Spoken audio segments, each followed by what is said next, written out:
Bismillah ar-Rahman ar-Rahim. Alhamdulillah. Wassalatu wassalam ala nabiyyina Muhammad wa ala alihi wa sahbihi wa sallam. Amma ba'd, habita fillah. Assalamu alaikum wa rahmatullahi wa barakatuh. We ask that Allah subhanahu wa ta'ala, the Almighty, accepts our good and forgives our evil, protects us from kulli su wa makruh. And may Allah tabarak wa ta'ala bless us all with ilm nafiya, wa rizqan tayyiba, wa amalan mutaqabbilan. May Allah subhanahu wa ta'ala forgive the Muslims, protect the Muslims, and preserve the Muslims everywhere. Rectify their condition and affairs, and specifically our brothers and sisters in Palestine, in Gaza.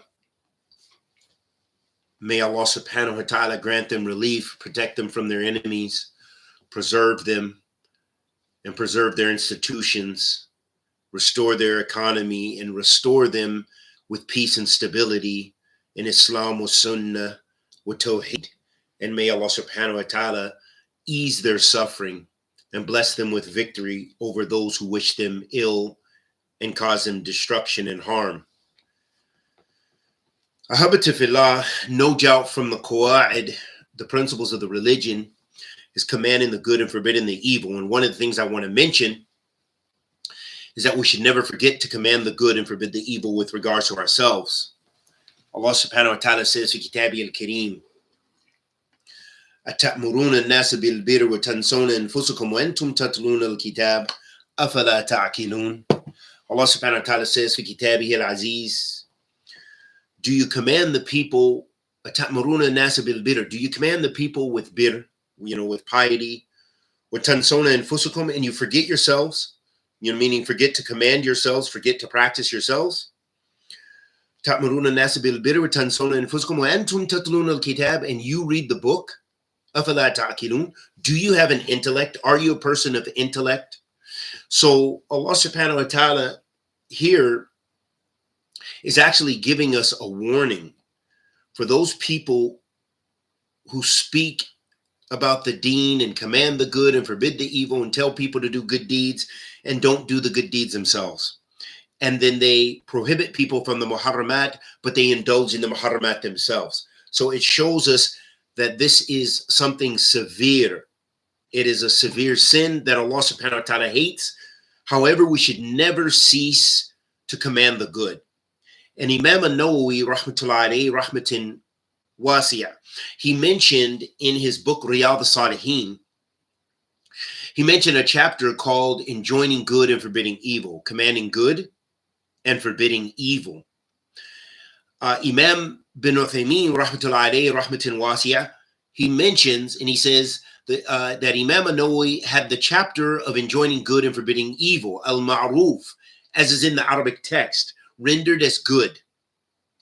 And ma'ruf, it means all that the Sharia recognizes and accepts, whether such is speech related to acts of worship or actions related to worship, hidden or apparent. So everything that the Sharia recognizes and exalts as commendable traits is considered ma'ruf. It's all considered that which is good. So why is this relevant? Why do we need to know this? Because so many of the Muslims, so many of the people, they believe good is as they define it. So good, a sister cannot wear hijab, she cannot practice, but she believes that she is good and what she's doing is good. Some of the Muslims, they go hand in hand, sandwiched in between people who have deviancy according to Islamic mores, meaning the LGBTQ community. They will march with them and protest with them and hand in arm in arm, dance with them and say that this is ma'ruf. They believe that this is good. Why? Because they define good instead of the shara. That's the relevance of what I'm talking about. Commanding the good and forbidding the evil is defined by the Sharia. It's defined by the Quran and the Sunnah of the Prophet sallallahu alaihi wa sallam. And that's why Imam bin Uthaymeen, he expounded, he said, is all that is good. Good is all that the Sharia recognizes and accepts, whether such as speech related to acts of worship or action related to worship. So meaning, you know, there's various types of worship, there's various types of ibadah. There's ibadah on the tongue, for example, when you take the shahada, when you call someone to do a good deed or something like this. All of this is good on the tongue. And when you do actions, physical actions that are in line with the Sharia, then that is good as well, because those are acts of ibadat that Allah subhanahu wa ta'ala loves. And Shaykh al-Islam ibn Taymiyyah mentioned in a very beautiful and profound statement about the concept of worship in Islam. He said, al-ibadatu kullu ma yuhibbuhu Allah wa yardah min a'mal al-zahir wa batin. He said that ibadah, or worship, it's everything that Allah loves and is pleased with from deeds that are open and hidden, meaning things that are in the heart as well. That all of those are acts of ibadah, as long as Allah subhanahu wa ta'ala is pleased with it and He loves those things. For example, well, we've talked about it countless times, and so I think you have a good idea, inshallah ta'ala. And al-munkar, so in Arabic, it is rendered as, or we translate it to mean evil, munkar. And munkar is all that the Sharia disapproves of and prohibits from the various forms of sins, like disbelief and wickedness and disobedience and telling lies and backbiting and namima, you know, carrying tales, oppression, killing. All of those are wicked and considered munkar in Islam. Those are all evil and wicked. That which is defined by Islam as munkarat, you know, to oppress and harm and do evil. For example, what's happening to our brothers and sisters in Gaza. They're going through immense oppression, even though the civilians and so forth, they're not fighters. And the Zionist regime is taking a very openly exaggerated stance in order to extract some evil that they have to deal with, like such as Hamas. So enjoining good and forbidding evil is compulsory and a collective obligation. When enough people carry it out, the objectives are achieved. So this means the concept of what is referred to as, when we talk about fard al-kifaya, you know, this means that it's an action which is obligatory upon the Muslims. As long as someone from the Muslims carries that action out, then the sin and the responsibility is not upon the rest of them. Meaning, so for example, praying janazah, it's not fard al-ayn, not every Muslim. Every time a Muslim dies, you know, he died in Pakistan, we don't even know anything of that, even someone died, okay? It's not for us all to make the janazah and salatul ghaib. You know, we're not all going to make the prayer over every individual, or else we'd constantly be in prayer making janazah, okay? So it is fard al-kifaya, meaning as long as some of the Muslims pray over this individual, then the responsibility and the duty it's fulfilled as an action upon the rest of the community. So Imam bin Uthaymeen goes on to say, he says, however, if sufficient number of the people do not execute it, it becomes obligatory upon every Muslim, as Allah subhanahu wa ta'ala says, let there arise amongst you a group of people inviting to good, enjoining good, forbidding al-munkar, evil. And evil here is referring to shirk, you know, polytheism and disbelief, kufr, and any and all forms of acts. And how are those acts determined? By the Sharia. They're determined, that is what the Sharia considers to be munkar. Okay, we don't reject, we reject many things that we see that we consider evil because they are evil according to Islam. Islam the Quran and the Sunnah of the Prophet ﷺ show us that those are forbidden and wicked acts. And so that is our scale. It isn't our personal desires and what feels good to us and things like this. So he began with inviting to the good, then enjoining good and forbidding evil, owing to the fact that inviting to the good, this means da'wah ila Allah subhanahu wa ta'ala, precedes enjoining good and forbidding evil. Inviting to good means explaining good to the people, calling them to the prayer and to the zakat and to hajj and to fasting and to kindness to parents, maintaining the bonds of kinship and similar matters. After this comes the turn to enjoin good and forbid evil. This is a great fa'idah from Imam bin Uthaymeen, because here he's letting us know that first it begins with da'wah ila Allah subhanahu wa ta'ala. It begins with ta'aleem, with teaching the people. That is why the duty and the responsibility and the esteem of the ulama is so great. The esteem of the ulama is so great. Limadha? Because they teach the people. They are always teaching the people. SubhanAllah, how many, look at Yemen. Yemen is a beautiful example. Yemen has been going through civil war and strife and struggle now for 2015 is when the most recent conflict really took off. Okay. All kind of world powers are involved in the affairs of Yemen. And Yemen is tearing apart at the seams. And the Rafida Shia have imposed how, they have power in the north of Yemen and in other places. And you have extremist groups like ISIS and Al-Qaeda and others in the south. And then you have those who want to split from the north. You have all kind of things pressuring and pulling apart at Yemen. And with that, one of the things you can observe in the conflict and the war in Yemen is you can see the ulama of Sunnah are still teaching through all of this. Their marakiz al-ilm wa fiqh wa Sunnah are still going and going strong, with even some students from around the world coming to learn the book of Allah and the Sunnah, the Messenger of Allah sallallahu alaihi wasallam wa madhab al-salaf.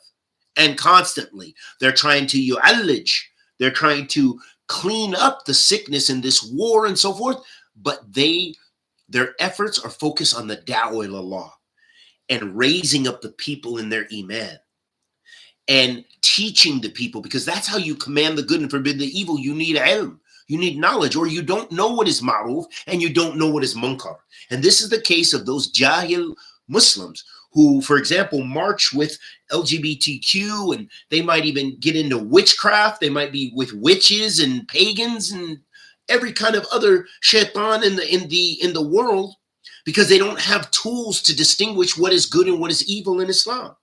Their analysis and their paradigm, their way of looking at things is based on their desires or their political philosophy or what they've been raised with or whatever, or their democratic system that they fall under. These are the things that shape how they interact with others, instead of commanding the good and forbidding the evil based on the book of Allah and the Sunnah of the Prophet sallallahu alaihi wasallam. So it's so important that ilm, and that's how Allah subhanahu wa ta'ala began that ayat, and Bin Uthaymeen pointed this fact out.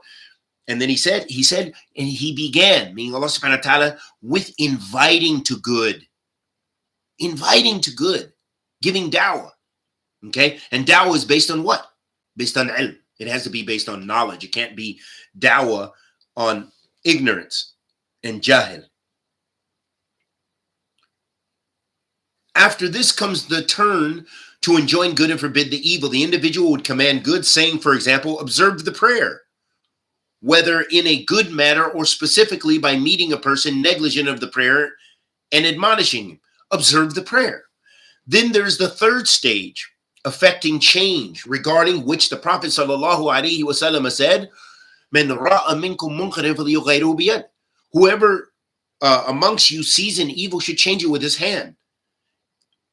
He sallallahu alaihi wasallam did not say he should prohibit it, because this stage supersedes one of mere condemnation. So here, Bin Uthaymeen is highlighting the point that there are stages and levels to commanding the good and forbidding the evil. And there's a tartib, there's an order with how you command something, command the good, and you forbid the evil. And that's why the Prophet ﷺ then said, and if he is not able, then with his tongue, meaning he's not able to command the good and command the good with his, with his hands, or he's not able to change the munkar, the sinfulness, with his hands, then with his tongue, speak out against it. And if he's unable to, then he changes it with his heart. So the tongue is a second stage of repelling evil. And if the individual cannot disapprove of it, then he should at least hate it, though through disliking and abhorring the evil. So that means just because you're in an environment where you cannot necessarily command the good and forbid the evil according to the Sharia, okay, you can still dislike those things, and that's from Iman. Just don't I can't change it, so I'm just going to join the party too. I'm going to have a little wine too. I'm going to dance and sing and get down as well as everybody else. No, you should dislike those things in your heart. That's a part of commanding the good and forbidding the evil, and it's from Iman. That shows you still have Iman. Your Iman is not gone. وَذَلِكَ أَدَفُ الْإِيمَانِ كَمَا قَالَ صلى الله عليه وسلم. The Prophet صلى الله عليه وسلم said that is the weakest form of Iman. He said that in Sahih Muslim.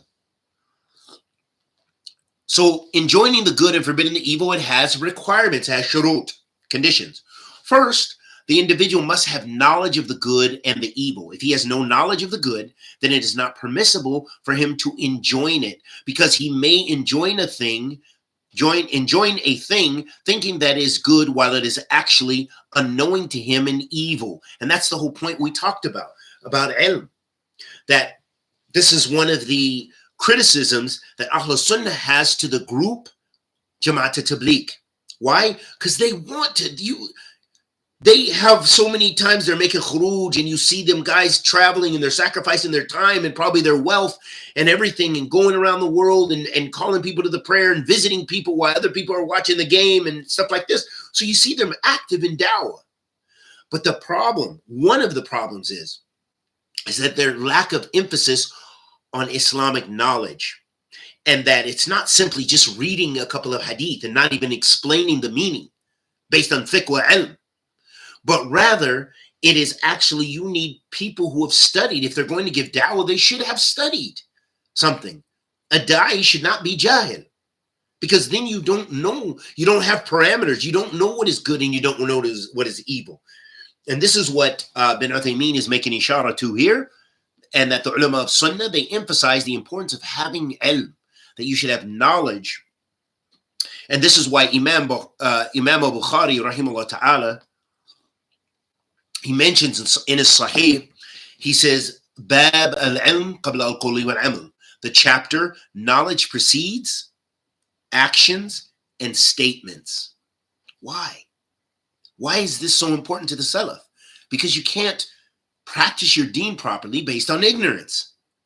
Because if you are ignorant, for example, the person who's ignorant of Tawheed, and they pray in the depths of the night better than all those people who many of the people on the Sunnah, but they're an abid, they worship Allah with, they're crying and they're mukhlis, they're sincere.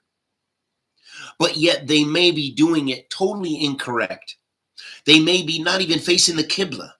They may be praying to the graves of the Salihin and crying to them. So their sincerity is to them, not to Allah subhanahu wa ta'ala. And this is why? Because of their ignorance. Because of their ignorance of who Allah subhanahu wa ta'ala is, and their ignorance of the deen, even though they have a nur min sincerity. They have some sincerity, but their sincerity is to other than Allah subhanahu wa ta'ala. And they don't even nearly, they believe that they are practicing Tawheed and that they're coming to Allah subhanahu wa ta'ala and they're coming closer. And they're in the depths of the night crying, but they're crying to Abdul Qadir al-Jailani or someone. Wallahu musta'an. So it's important. You have to have knowledge so that way you can call. So the individual must have knowledge of the good and the evil. If he has no knowledge of the good, then it's not permissible for him to enjoin it, because he may enjoin a thing thinking that it is good while it is in actuality unknowing to him and evil. Therefore, it is incumbent on him to have knowledge that such and such is of what is good legislated by Allah subhanahu wa ta'ala, meaning it's mishru'.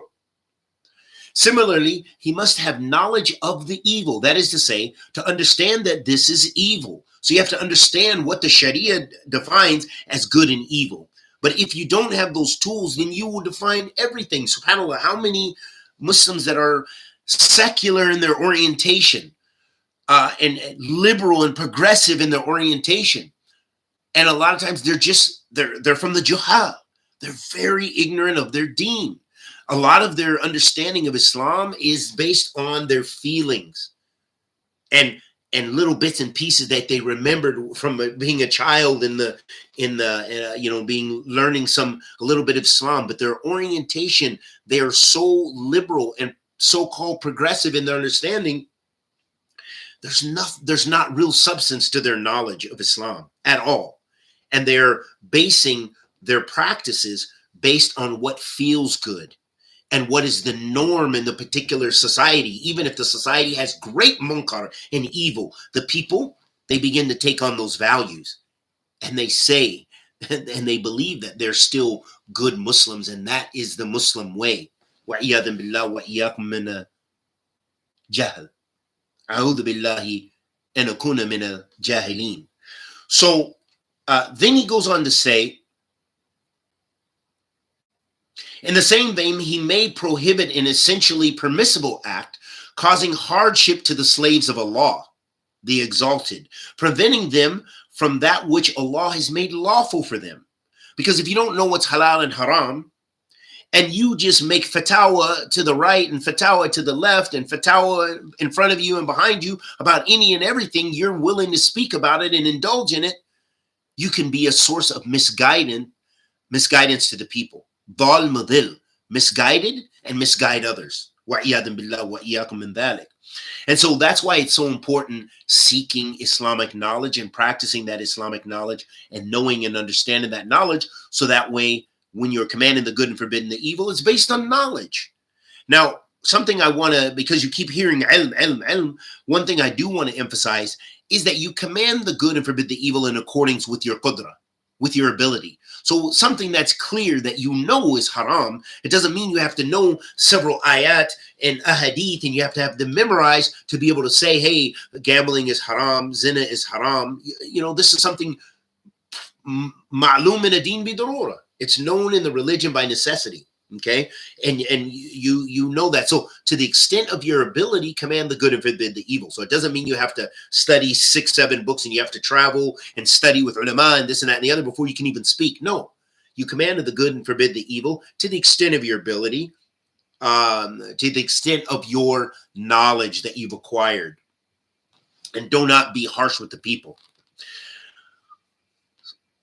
He goes on to say, so it is necessary for the individual to have knowledge of the evil he seeks to forbid. Many of our zealous brothers hastily forbid lawful things they think to be evil, thereby bringing difficulty upon Allah subhanahu wa ta'ala's servants. So you will have this when these are people who are in a position, especially if they're commanding, if they're making fatwa and saying that this is haram and this is halal and it's in fact not halal and it's not haram. This causes a hardship for the people who listen to them. And then you have another group that are zealous, that they may have no knowledge. And I saw this, I'm going to give you an example. No names, no nothing, but this is something I recall in the masjid once, in one of the particular communities, and some brothers that were reverts like myself, they were probably fairly new reverts, and they love to practice, because a lot of times when brothers and sisters, they come to Islam, they want to practice, and they read, and they try to practice their best of their ability. So the masjid was a masjid, and it was a particular ethnic community, and they were making the adhan in another way, which is mashru'. You know, there was, you know, the amount of time saying Allahu Akbar, like this, and the takbir and so forth. So both these are mentioned in Bukhari, but the brothers only knew what they knew. They only knew one way.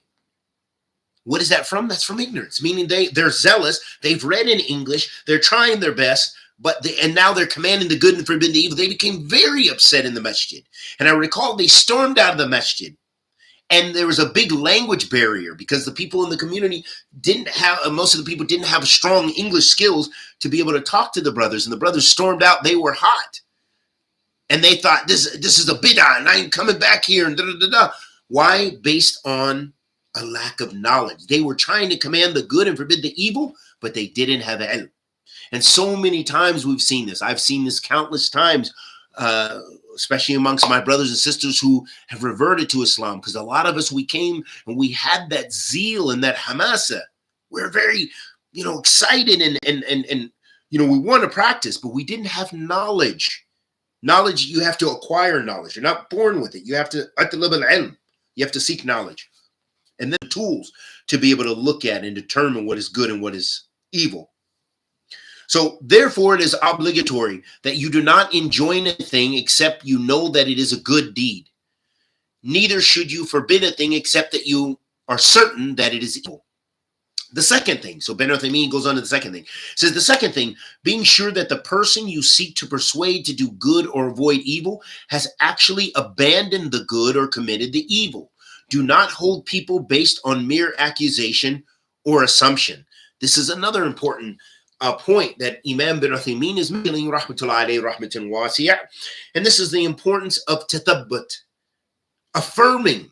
And look how many people make tabdi of other people or takfir of other people bighayr tathabut, and they don't affirm what is said and the actions, if they are even a bid'ah or even if they're an act of kufr, or the conditions, have the conditions been met, but yet people rush to make a hukum, a ruling on someone. And this is a very grave sin and a grave fitna that has befallen us. So he says the second thing, be sure that the person you seek to persuade to do good or evil has actually, or to avoid evil, has actually abandoned the good, meaning they have actually fallen into a sin or falling into a bid'ah or committed the evil. Do not hold people to account for accusations. Don't make assumptions. Don't say, well, I heard. Well, the brothers over here said he's a mubtadi'ah. The brother said he sits with ahl bid'ah. The sister said she sits with, okay, be careful of this. He said, she said. And Allah subhanahu wa ta'ala says, في كتابه الكريم, يا أيها الذين آمنوا اجتنبوا كثيرا من الظن إن بعض الظن إثم ولا تجاسسوا. Allah subhanahu wa ta'ala says, في كتابه المبين, O you who believe, avoid suspicion. Indeed, some suspicion is sin, and do not spy. Allah has warned us, but yet we spy, and yet we're suspicious, and yet we carry tales, and then we have the nerve to try to command the good and forbidden the evil based on ignorance and false accusations. Wallahu musta'an. So if you see a person not praying with you in the masjid, it is not necessary, or it is not necessarily certain therewith that he does not observe the prayer in another masjid. Perhaps he prays in another masjid. In fact, he might well have prayed in another masjid, or may have some valid excuse. So do not approach him in order to reprimand him until you are certain he is absent from the masjid without a sound excuse, that he's not praying. So that, again, that takes tathabut, that takes affirming. Don't rush to take people off the sunnah. Don't rush to say someone has committed a sin. Don't rush to, say somebody is not doing their wajibat or something like this. Rightly, there is no harm asking him, saying, oh, so-and-so, we notice your absence in the masjid. This is not wrong, but to censor him, or worse still, reproach him publicly is not allowed, because you simply do not know whether the person observed his prayer in another masjid or is some sort of valid excuse. Okay, so give people the husn al-dhan, the excuse and the positive, have a positive outlook. Hence, the Prophet ﷺ would ask first before giving orders. It is authentically reported in Sahih Muslim that a man entered during the Jumu'ah prayer, while the Prophet ﷺ was given the khutbah. The man sat down without observing the rakatain, the two prayer units that precede sitting down in the masjid. So the Prophet ﷺ, during the khutbah, inquired, have you prayed? Have you observed the prayer? And the man replied, no. So the Prophet ﷺ said, Qum wa salla rakatain. Stand and pray 2 prayer units. So the Prophet ﷺ did not begin by commanding him to offer the prayer until he asked him. He inquired whether he had observed it or not, irrespective of the fact that the man apparently entered and sat down without performing any prayer. Nevertheless, the Messenger ﷺ feared that the man might have performed the prayer while he ﷺ didn't know that. So thus, the Prophet ﷺ asked him, have you observed the prayer? And the man answered that no. And the Prophet ﷺ said, stand and pray the prayer unit. So this is a great benefit from us, from the way of the Messenger ﷺ, and that he did not rush to reprimand people, but he would affirm first. First, the Prophet ﷺ would affirm what is going on. You know, oh, so-and-so, did you pray? Oh, so-and-so, you know, the Prophet ﷺ was looking for, was using that gentle usloob, that gentle way of approaching people. Sallallahu Alaihi Wasallam. Likewise, with respect to evil, it is not permissible for you to condemn a person until you are certain he has committed the evil. If you see a man and a woman in a car, for example, it is not allowed for you to rebuke him or the woman, since she may well be one of his close relatives, his wife, his mother, his daughter, or another near relative. Hence, do not censor him until you are certain that the woman with him in the car is not one of his relatives, externally forbidding for him to marry. Example of this are many. So Ibn Uthaymeen gives a very nice example, which we can benefit from, especially in our society, because we have a society where it's mixed. It's unlike the society that Imam Ibn Uthaymeen lived in.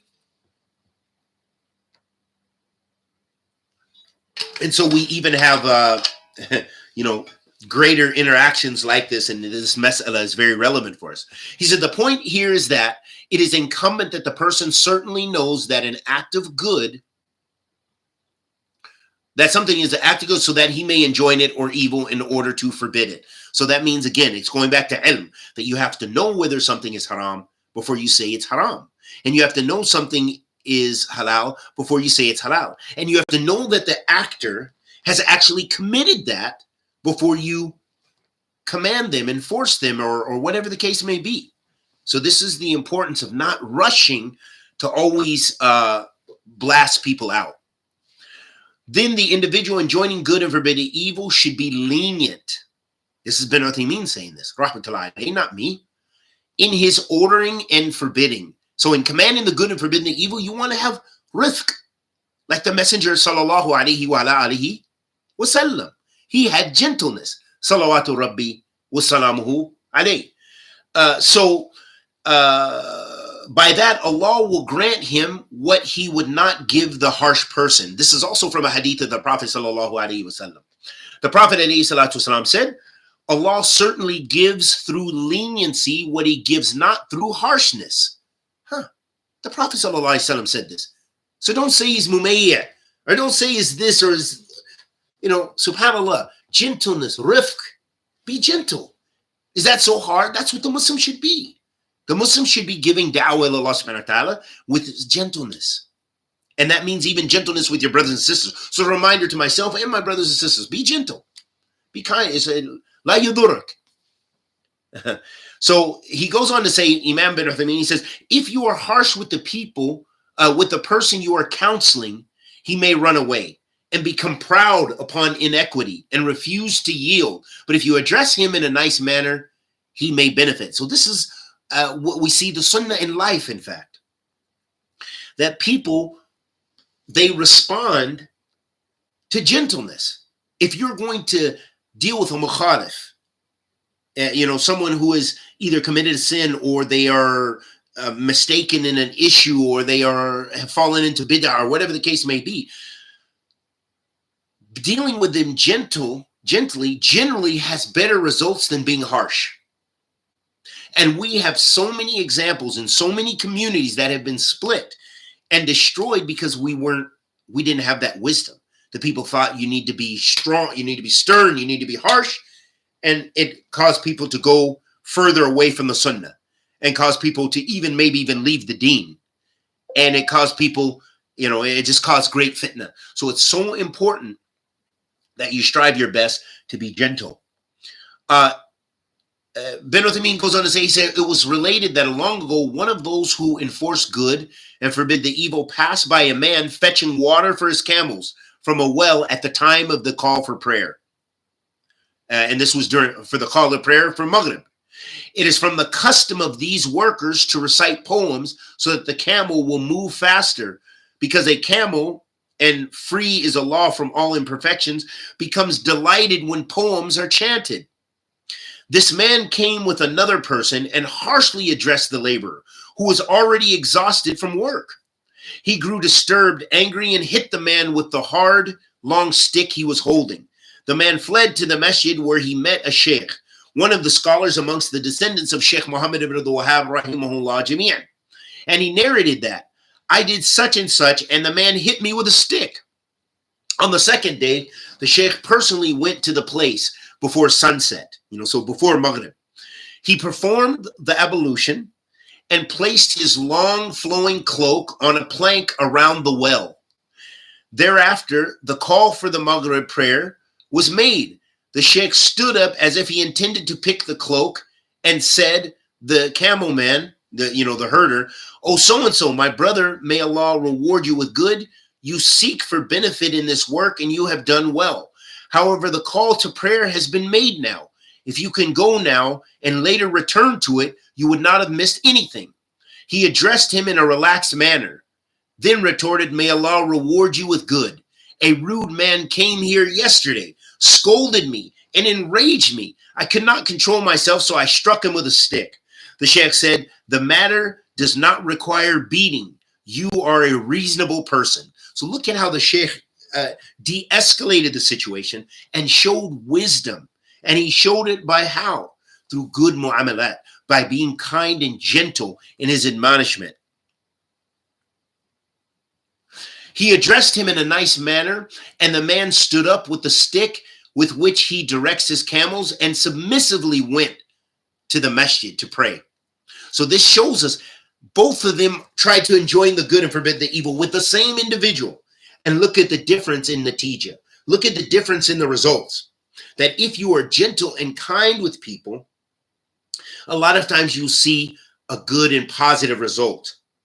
That doesn't mean at times, there are times to be stern, but that comes from fiqh fi-din, and it comes with having hikmah, that you have to have wisdom to know when it's appropriate to be more harsh. And then there's other times when it's more appropriate to be gentle with the rifq, or lean and gentle. And most of the people respond better when you're gentle with them.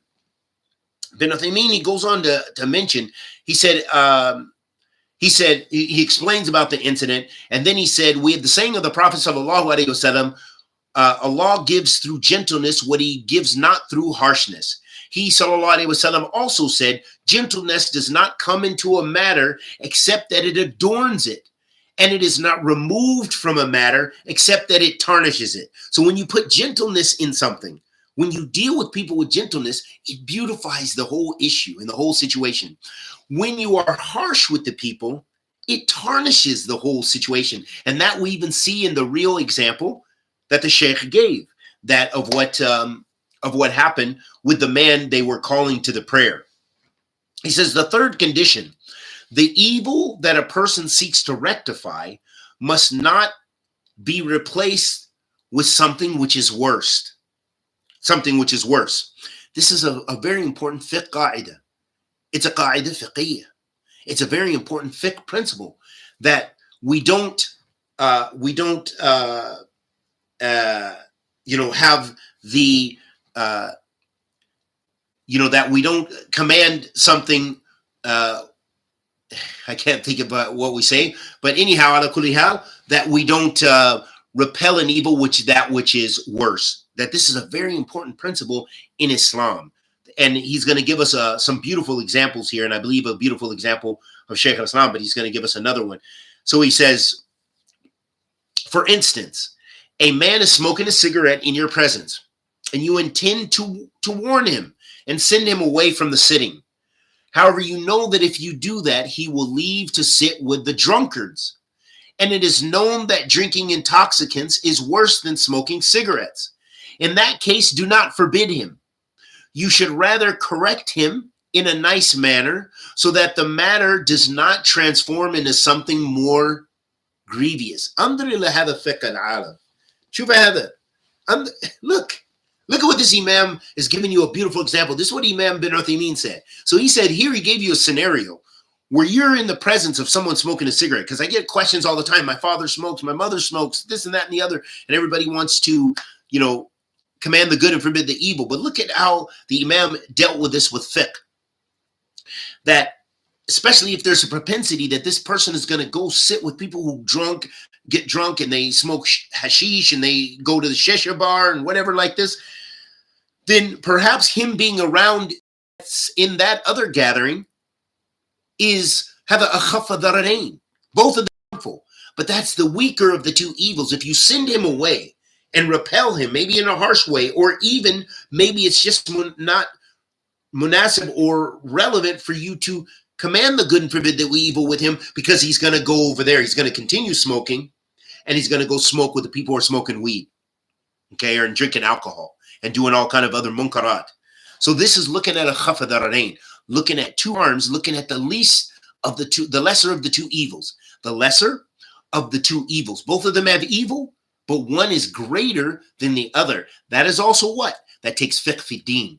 That takes understanding the religion. That's why we encourage you to atlab al-ilm, seek knowledge, and rely on Allah subhanahu wa ta'ala for the wisdom and the insight and the basira. He also gives another beautiful example, which is well known. He said it was mentioned that Shaykh al-Islam ibn Taymiyyah, rahimahullah ta'ala, along with one of his students, passed by a group of the Tartars in greater Syria, who were drinking alcohol, it's at the time of the Mongols and so forth. He said the Sheikh passed by them without admonishing them. So here's Shaykh al-Islam. How many people would be like, Sheikh, why didn't you, okay? This is Shaykh al-Islam ibn Taymiyyah. They were walking with one of his students, and he saw some Tartars, and they were drinking alcohol. And he didn't say anything. He walked by them. The Sheikh passed by them without admonishing them. Thereupon, the student asked the Sheikh, why didn't you forbid them? The Sheikh replied, if we forbid them, they will leave there to violate the honor of the Muslims and plunder their wealth, meaning that they will leave and they will go kill the Muslims, which is worse than them drinking alcohol. Again, that's fiqh fi din. So the fact that they were getting drunk, they were not as harmful as when they unfortunately were sober. Then they would go back to their plundering and stealing and raping and pillaging and killing the Muslims. Okay, so there's always the analysis of looking at the fiqh. And I'm going to give you something that's relevant to what we see, what's going on now. Okay, so here we have a situation, and there are other fiqh principles involved there, qawaid. But look, we have a group like Hamas. Okay, Hamas is a Mubtadi'ah group, so I know some people don't like to hear that, but they're Ikhwan Muslimin, and they ta'awun with the Rafida Shia and whatever they can get help. Okay, and they've been known, and they kill other Muslims. Hamas and the other Al-Fatah, they kill one another, like drag bodies behind cars. Well known. Drop each other off the roofs and kill each other over politics. Okay, so here they've started something very big with a big wicked power. The Yahud, the Israel, okay, the Zionist regime, by kidnapping and doing things un-Islamic means. Okay, now look at the harms. Look at the harm.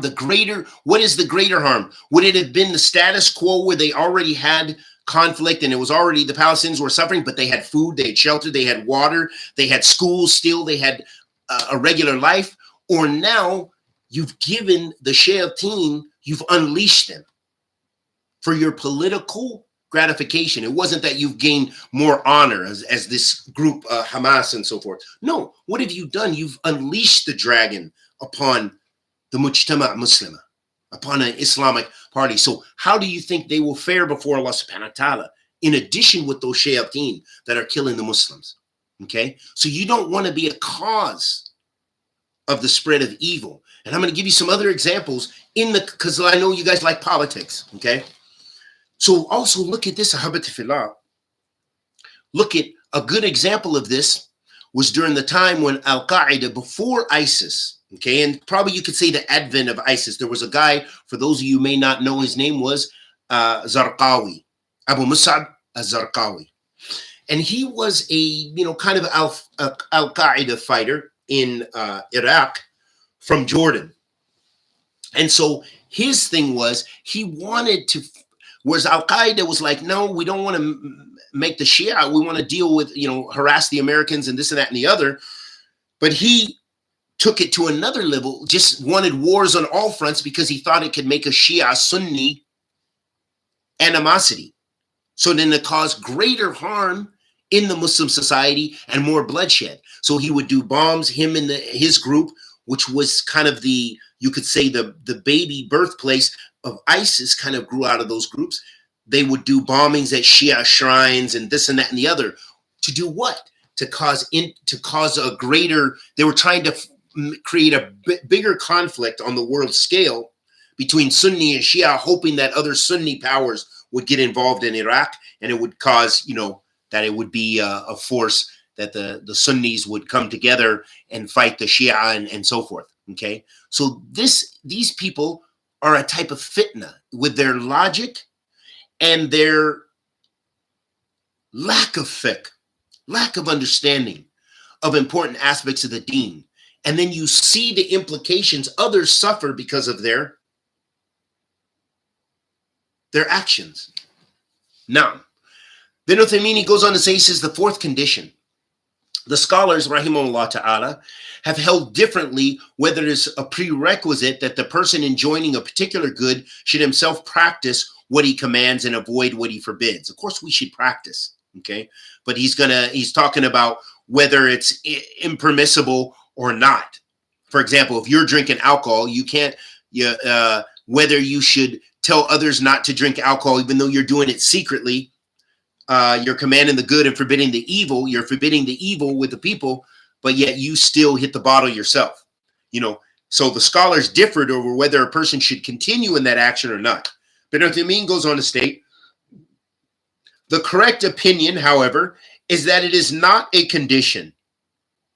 If he enjoins good or forbids evil while acting contrarily, it is obviously a sin upon him. However, it is compulsory for him to enjoin good or forbid evil, because if he leaves off enjoining good and forbidding evil because he neither practices the good himself nor avoids the evil he prohibits, he would be joining a sin with another. Subhanallah. So that shows you also the fiqh of Ahl Sunnah and why we need to atlab al-ilm and be a part of those who command the good and forbid the evil. Looks like I've lost my page, so we'll end it there anyhow. And we ask Allah subhanahu wa ta'ala, the Almighty, to accept our good and forgive our evil.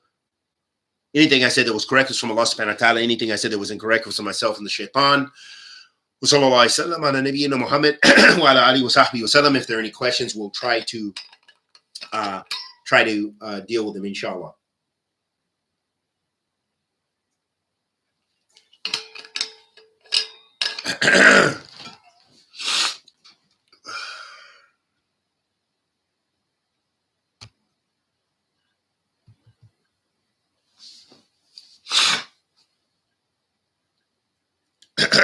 Physical jihad needs the presence of rulers and scholars. So how is this complex war viewed now?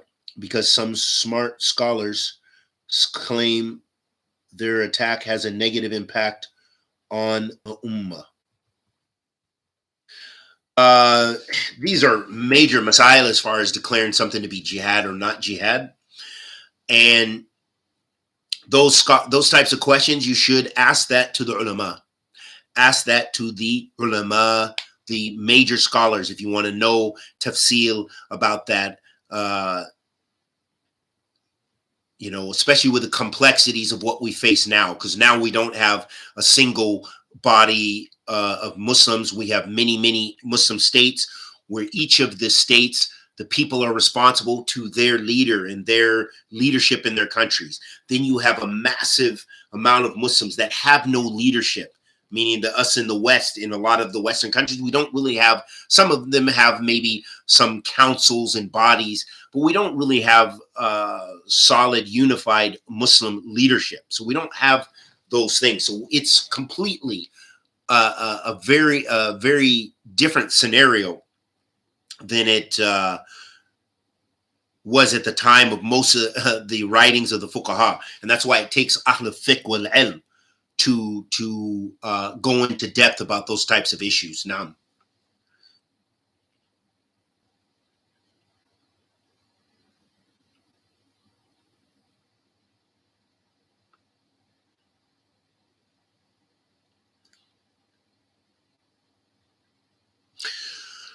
if one learns what is munkar or fahisha, but can't rid himself of some repeated evil, can he just ignore and pretend it never happened? No, and I think that was answered by the last part of the last issue that Imam bin Uthaymeen mentioned, and that you should still not, even if you have sins and you involve yourself in certain sins or what have you, that you should not refrain from commanding the good and forbid the evil. Still command the good and forbid the evil to the extent of your ability, not just being an open hypocrite. You're drinking wine in one thing and you're saying, hey, don't smoke weed with your left, but the point is you need to strive to remove the sin from yourself. And at the same time, you still want to not ignore and become lighthearted with sins just because you do the sins. And Allah subhanahu wa ta'ala knows best now. So don't give up that duty, to the extent of your ability again.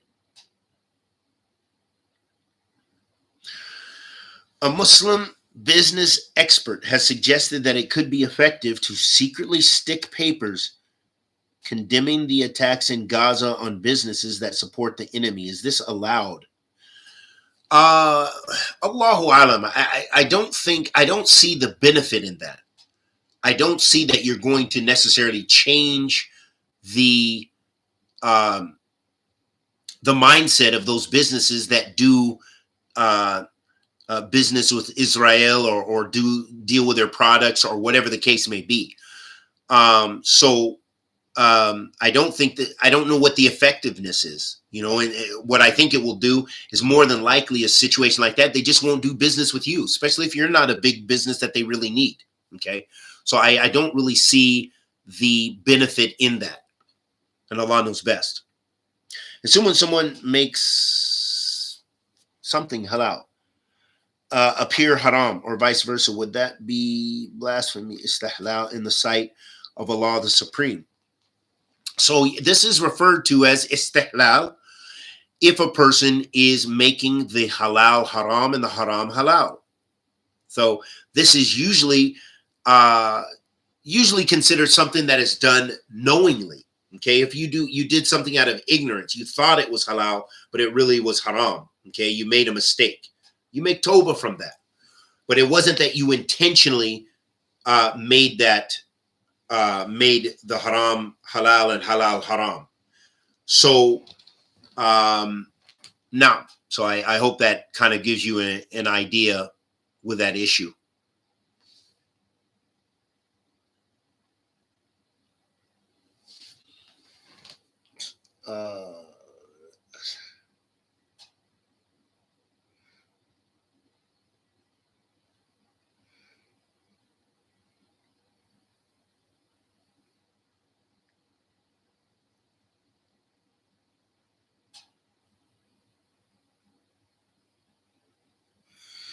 So someone made a comment.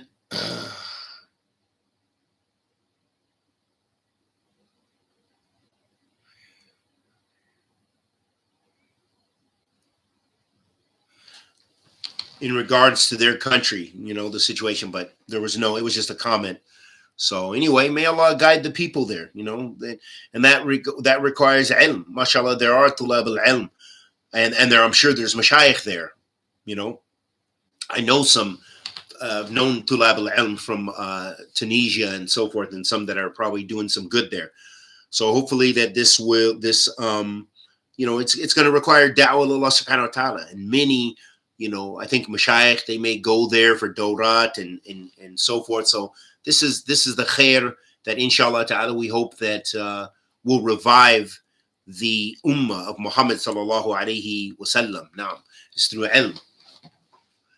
How does one stay gentle with Muslims? Murji, Shia, Shia, Sufi, saying nonsense and feels that they try to convince him to join falsehood, and he feels he is losing his mindset and faith.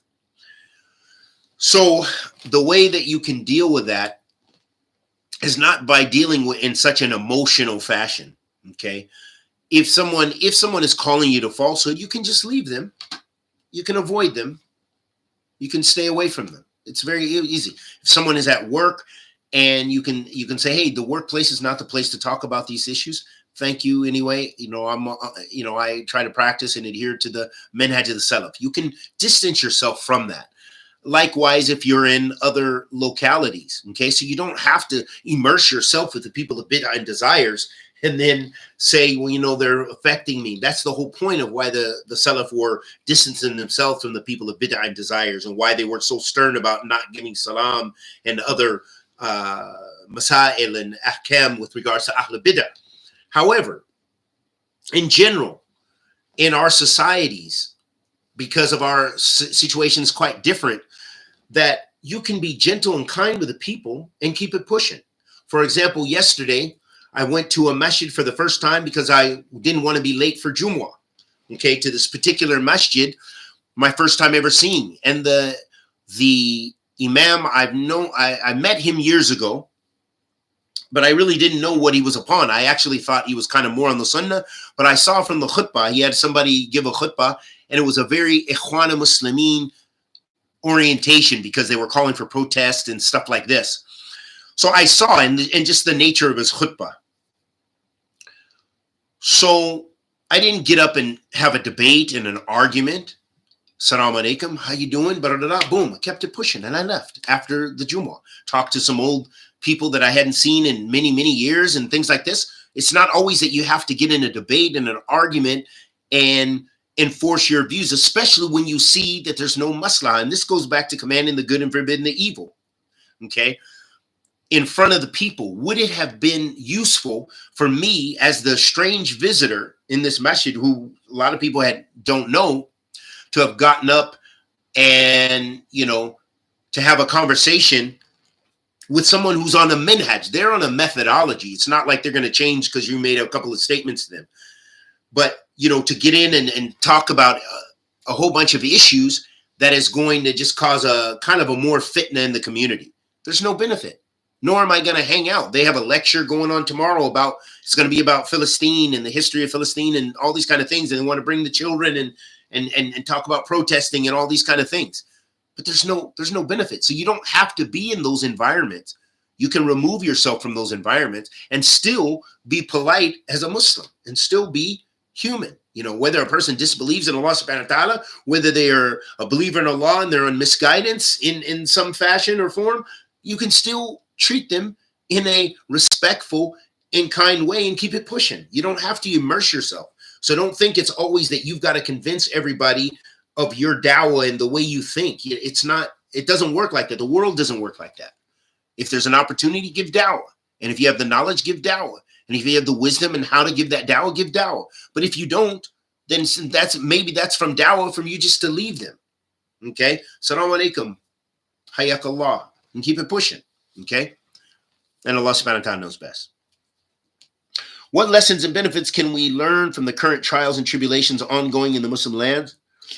In particular, Gaza and Philistine. I'm sure there's many lessons that the ulama will deduce from this recent conflict. One of the things that we find in general is that the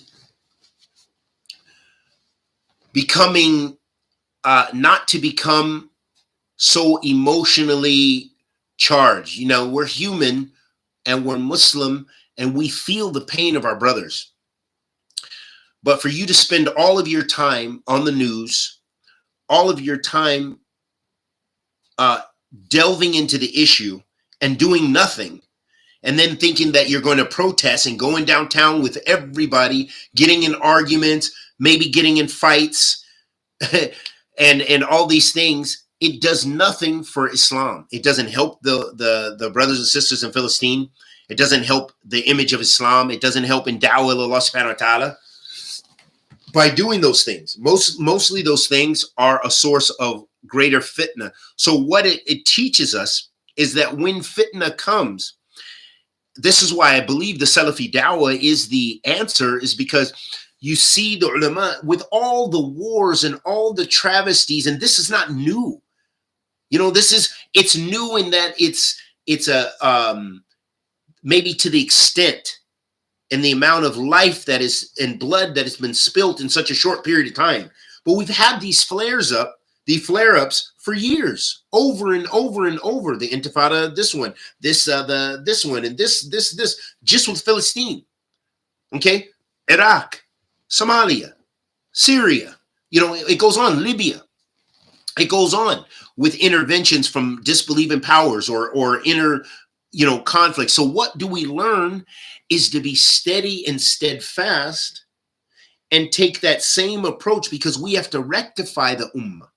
We have to correct ourselves, because a lot of times we go back after this. You watch, if once they get some sort of resolution, within weeks, you probably won't even hear about it, because once the news stops covering it, and everybody will forget. They'll go back to whatever, their regular lifestyles. And they won't even be thinking, a lot of the people, about Philistine. And they will be thinking about going back to their normal 9-to-5 lives of sin, a lot of times.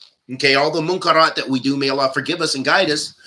But are we going to make changes from this? Are we going to realize, when you're protesting and going out there, who are you protesting? Who are you begging? Why aren't we begging Allah subhanahu wa ta'ala? Why are we going back to Allah subhanahu wa ta'ala? And why are we being so weak in our iman and not realizing that He can only rectify our condition and affairs? Because once the Muslims really attach themselves to Allah subhanahu wa ta'ala, then, or until they do, we'll find constantly we're going to go from conflict and fitna to fitna. And we're going to see the loss of lives and so forth. So we learn, I think, to be steady and steadfast and not just emotionally jump and fall off the wall every time something happens, but rather to be consistent and keep in the same program. You keep studying, you keep worshiping Allah, you increase your ibadah, increase your dua, spend in the cause of Allah subhanahu wa ta'ala to help give relief to them. But there's not a lot that you can physically do, okay? And yes, you could go and to put pressures on your government and so forth, and then show, hey, we stand with them and this and that and the other, as far as being in a non-Muslim society, because you have that right to protest, which is unlike in an Islamic society, okay?